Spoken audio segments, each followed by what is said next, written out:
Allow me to have some latitude here because I'm going to talk for a little bit about something that I think will, if I'm able to get these words out correctly, I'll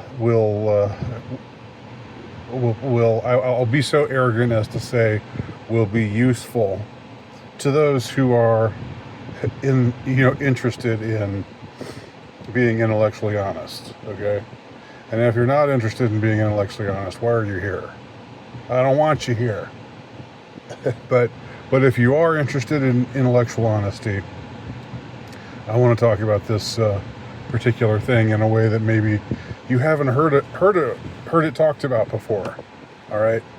I want to give a wider view on elder shaming in general. I'll just call it that, elder shaming. Today you have people saying things about boomers. And don't get me wrong. I'm not against people saying bad things about boomers. As long as we understand that there's no collective that is completely a monolith and et cetera and so forth. You can criticize boomers for lots of things, and that's not my point. And it's not even my point here to say that Gen X shouldn't be lumped together with boomers. I mean, that is a point that I think is valid, and that is a point that I'm going to insist on. But I know that just being insistent about that will just cause the sneers and the scoffers to be to sneer and scoff some more, because sneers and scoffers are not interested in intellectual honesty. But I know that, saying no, I'm 55 years old. I'm not a boomer. I was born in 1971. Boomers were born between the years 1948 and 1965 or 1963. I don't know. It's something like that. But I'm born well after the cutoff between the boomer demo and the Xer demo. So I'm not going to say that it's not irksome to hear, not just me. I know people who called me a boomer many times. Okay, let's listen. Just they see me and they see that I am older than they are, and so boomer is like this all-purpose insult for people who are older than you. Millennials probably are getting called boomers if they maybe haven't aged that well.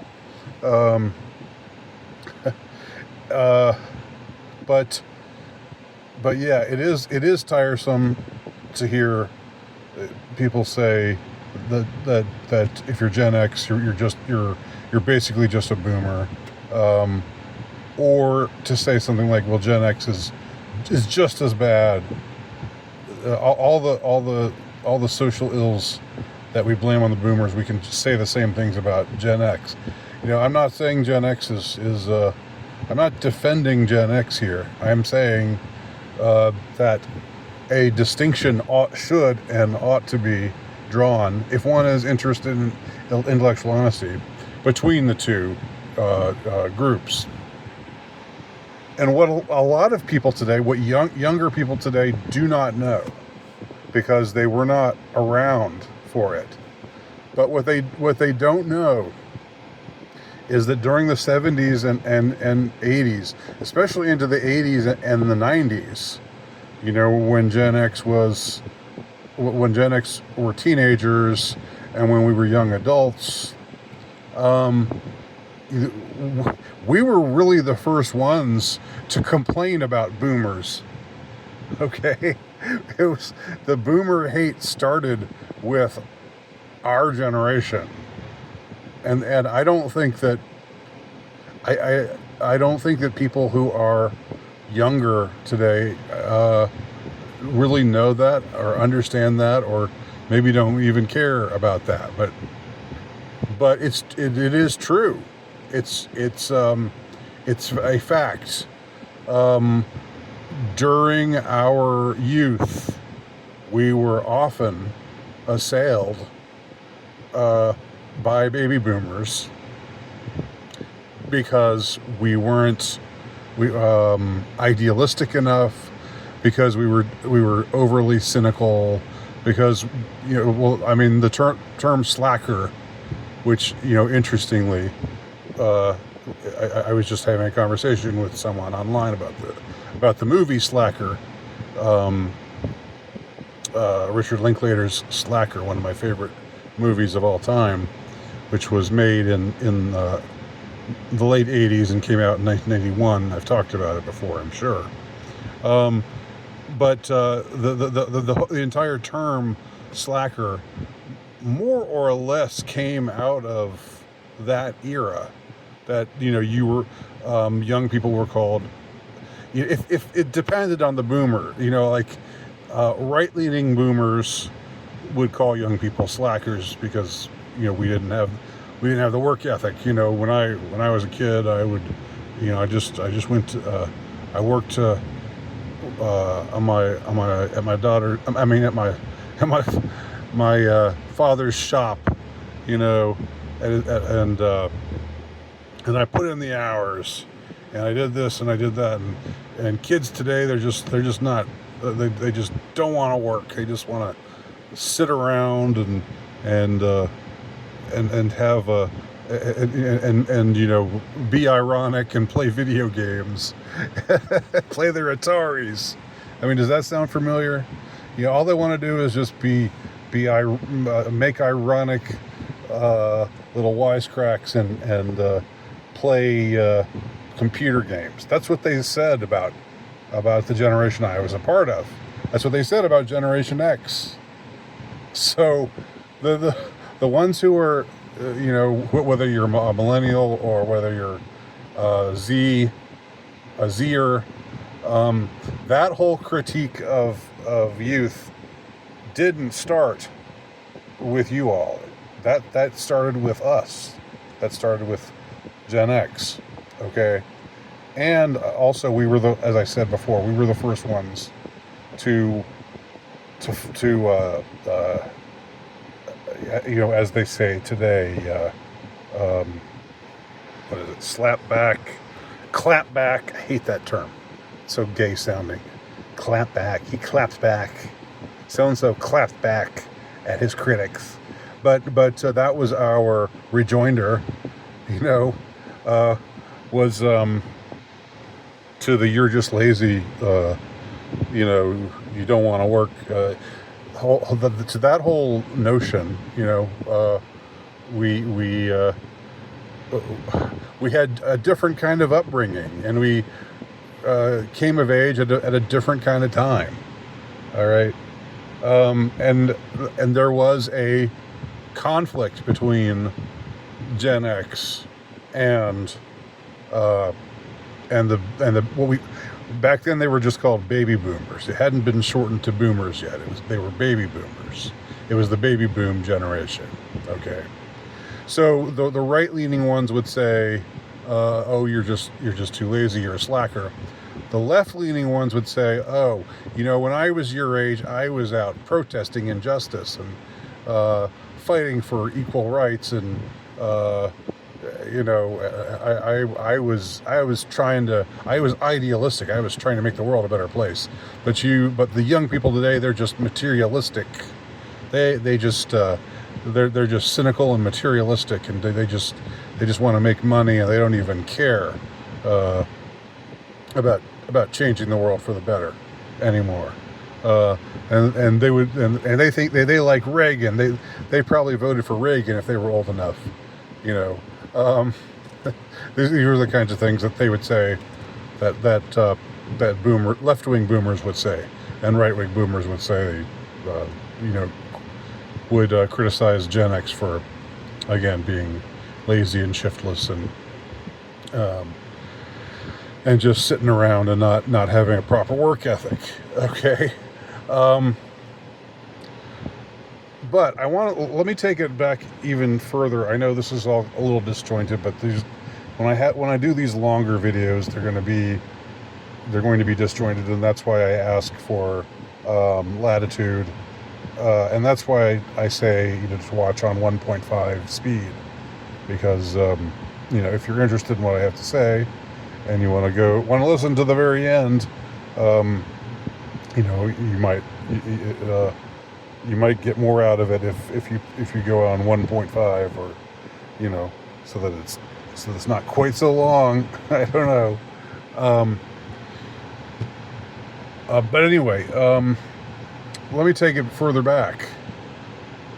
Where did the castigating of elders as being out of touch, when did that start?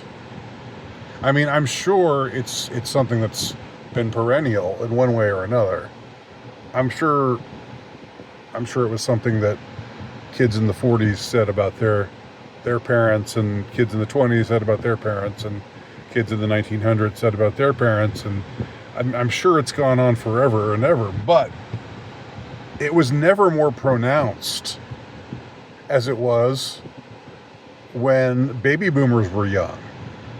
When baby boomers were young, and and a lot of them were not as many of them as they have you believe today, but when a lot of them, when it was cool to be to march for the end of segregation in the South, or to march against Vietnam or whatever, when it was cool to march for causes, and to grow your hair long and be a hippie and take drugs and do all those kinds of things, the rallying cry was not, don't trust anyone over 30. I don't know who originated that. Maybe it was Abby Hoffman, but it caught on, is the point. The Who said, "I hope I die before I get old," in their song My Generation, which was about the baby boom generation. And that was the whole thing. That was like people who are older than us. And I talked about that movie Wild in the Streets, that crazy movie that came out in the middle of when baby boomers were young, in '68 or whatever, when they were teenagers or young adults. So this whole castigation of elders, this whole pointing at elders and say, you withered old people don't know, you're so out of touch, you don't know what you don't know what the world is truly like today. Why don't you just step down and let that whole arrogance of youth, if you will, started with the baby boomers when they were young. So it's really kind of funny. I guess it's kind of, maybe you can see it as turnabout as fair play in a way. For that all of the generation gap stuff that they don't talk about generation gaps anymore. That's not really a phrase that gets bandied about anymore. But all of the like the shaming of your elders now is the boomers, and they were the ones who started it. They were the ones who were shaming their own elders and saying that they were out of touch because they didn't take drugs and because they got married instead of having believing in free love. And I know that's only a small subgroup of the boomer generation, but it is true that the sexual revolution it was something that was in one form or another really took shape during the baby boomer era, during the 60s and 70s, and it was Gen X kids who were hit hardest by it. It was Gen X kids who were latchkey kids, you know, who like both of their parents worked because, you know, women were liberated now, and so women could work, could go to offices and have terrible jobs too, just like men. They were liberated from having to stay home and bake bread and, you know, wash their husband's laundry and all that, quote unquote liberated. And divorce was a major phenomenon that really took hold in the 70s, you know, when people my age were you know, it's not it wasn't the case with my parents. My parents stayed together. I am from an intact family. I'm thankful to God for that, as I am for many of my blessings. But you know, a whole lot of people, their parents were getting divorced, and their mom, you know, they were only seeing their dad every couple of weeks, or their dad would marry somebody else, and then they wouldn't and have kids with that other woman, and then they wouldn't see them at all or hardly at all. And you know, like even somebody as like that most everybody out there listening to this video would you know, would maybe dismiss as a beta male weenie like Kurt Cobain. You know, he even like the interviews with him, he was saying, you know, my just about everyone I know, their parents are divorced, and when my parents got divorced, it wrecked my childhood, and that was like a, you know, it was sort of like, you know, well, kids you just gotta toughen up, you know, because this is about your parents' lives. Your parents' happiness is important, you know, and so you just got to understand that if your parents aren't happy together, then you should just be tolerant and understanding of that. Judy Blume wrote a book. I'm getting angry now just thinking about it. I didn't normally read Judy Blume books, but of course she was huge. She was a major phenomenon, like Stephen King. You know, all kids, or a lot of kids, just loved Judy Blume books.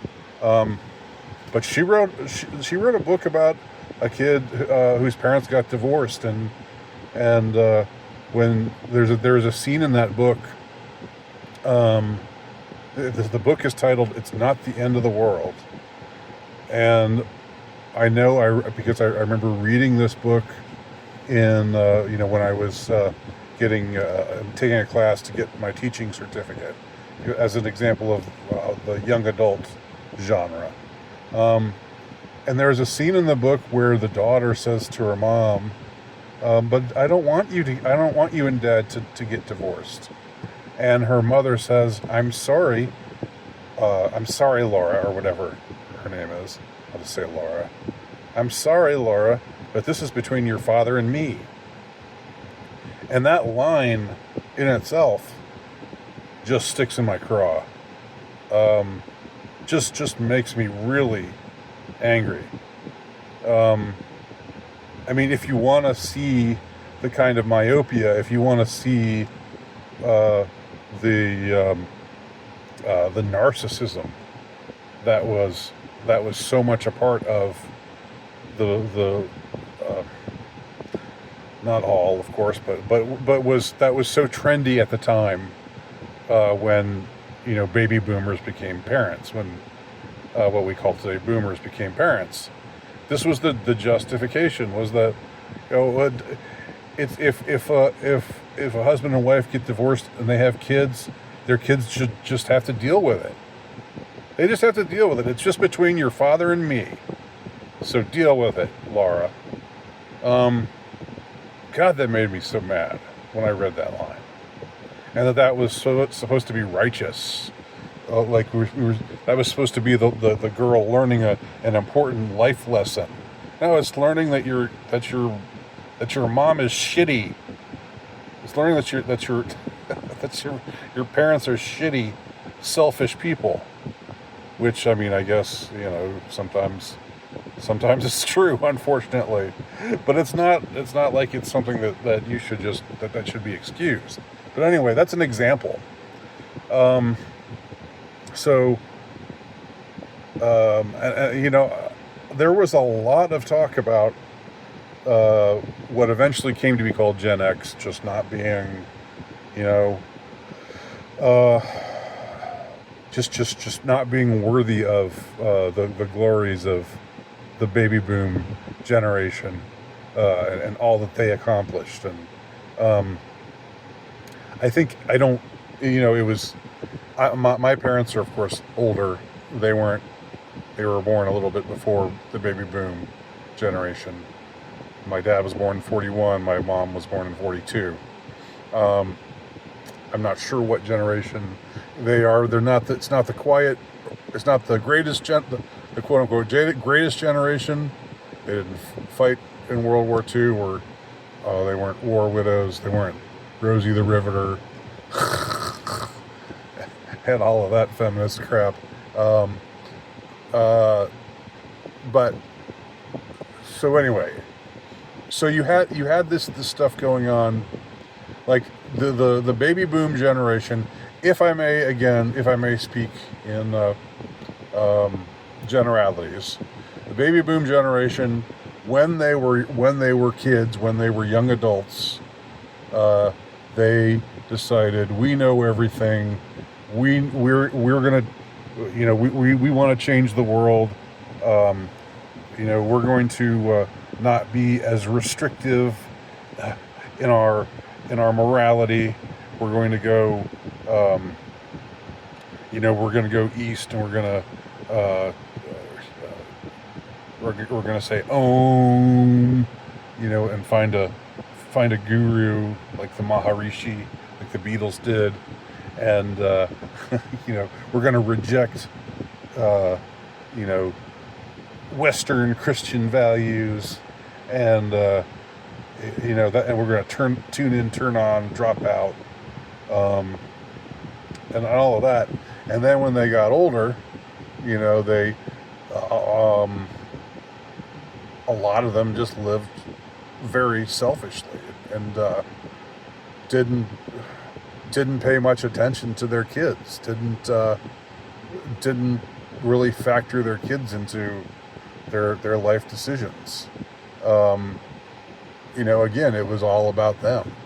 They were the me generation, pretty much. Again, with exceptions. Again, speaking in generalities. So what my point in all of this is just to say, I mean, I guess it is coming across a little bit like hey, don't lump us in with the boomers thing. But I don't want it to just be that. I think it's important to know, if you're a younger person, if you're a millennial or a Gen Z or younger, if you're if you're younger than that, you're probably not listening to this. But maybe you are. I don't know. Maybe you're a precocious type of a teenager or tweener or whatever, and you're actually watching this. Who knows?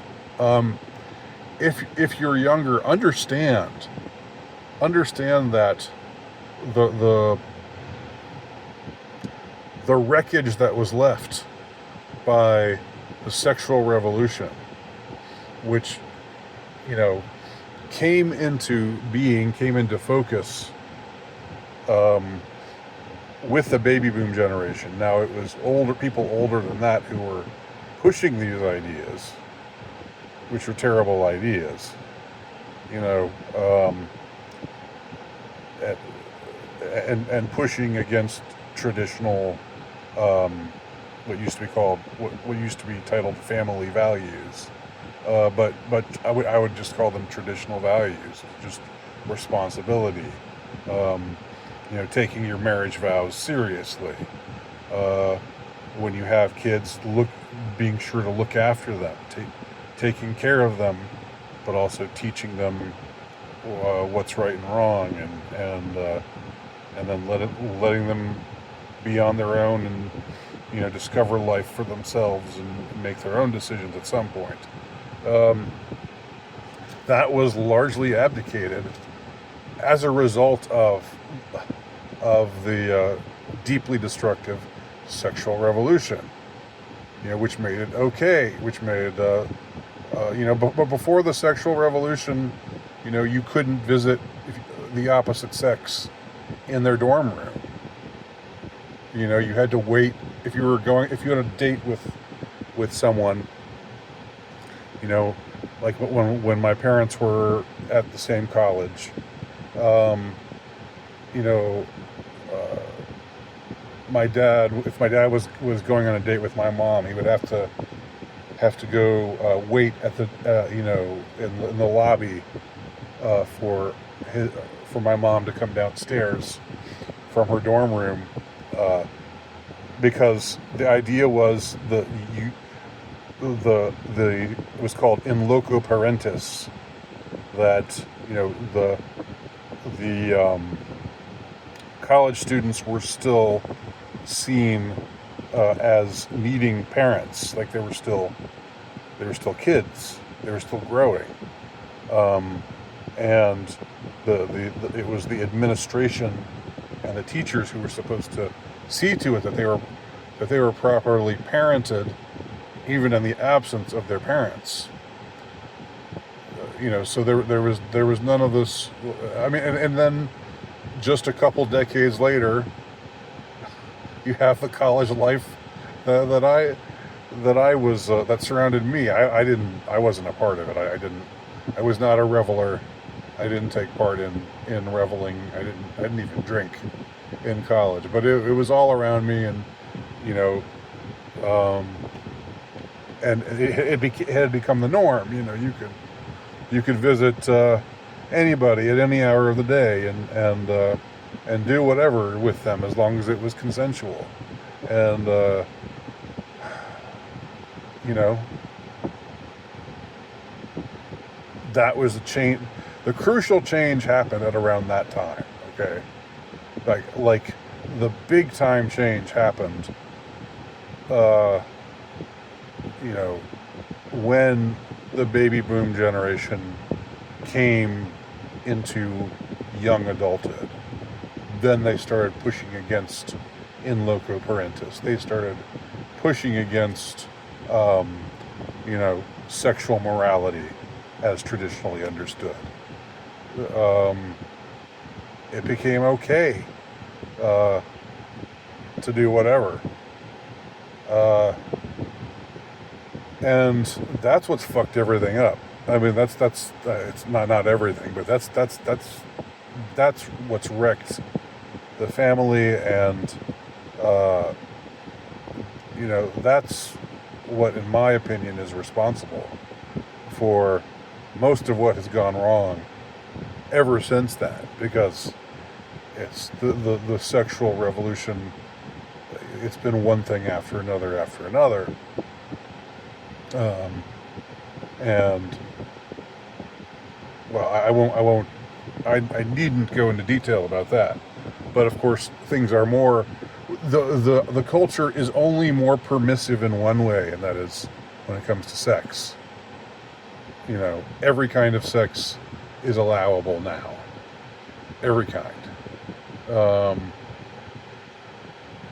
Between every configuration that you can think of, except with children. All right, that's the one thing. That's the one. We're holding the line. Most of us are holding the line with children, but even that, of course, has become something that, like some people say, hey, kids can have free will. Kids can choose. Kids can. We should give kids the freedom to, you know, to do whatever. Just the general permissiveness, just when it comes to sex, not when it comes to thought. When it comes to thought, we've had an obvious stiffening, a, a stenosis of thought, where certain ideas are simply not to be held, not certain words are simply not to be said. Um, and we know about that. It was called political correctness in 1990. Today it's called wokeness. It was called being a social justice warrior, like 10 or 15 years ago. But it's all the same beast. Um, so, anyway, I would like to just have it be known that when you talk about Gen X and baby boomers and all of that, I guess my biggest talking points here, things I want to emphasize is, ironically, this whole blaming your elders thing started with the boomers. It started when they were young, and they were laughing at and angry with their parents for being out of touch, and they wanted to change the world in accord with how they'd been brainwashed to change the world by various people like Timothy Leary and Abby Hoffman and Margaret Mead and what have you. Various bad thinkers, malignant thinkers, in my opinion, belief. And that's one thing I want to emphasize. I also want to emphasize that the first time younger people were looked down on was with Generation X. Okay? So this whole tendency to say, oh, well, this guy's in his 50s, so he's a boomer. No, like, you're going to do what you're going to do, and I get it, and, I just wanted to say, think it over. Like the song from the baby boomer era told us, think it over, think it over, stop in the name of love, think it over. That 50-something-year-old who you're calling a boomer was getting attacked by boomers, probably when he was 14, 15, 16, 17, 18, was getting blamed for being selfish and cynical, and because he grew up in a landscape where kids were feral, and it was okay if you were a parent to just go off and leave your kids behind and never see them, and to get divorced, and to do whatever makes you happy, and but the focus of the attack was on the kids, which was Generation X. Okay, so I guess I am saying, think it over when you're going to lump in Gen X with the boomers, because it's not the same creature, not at all, not by a long shot. So think it over. That's all I'm saying.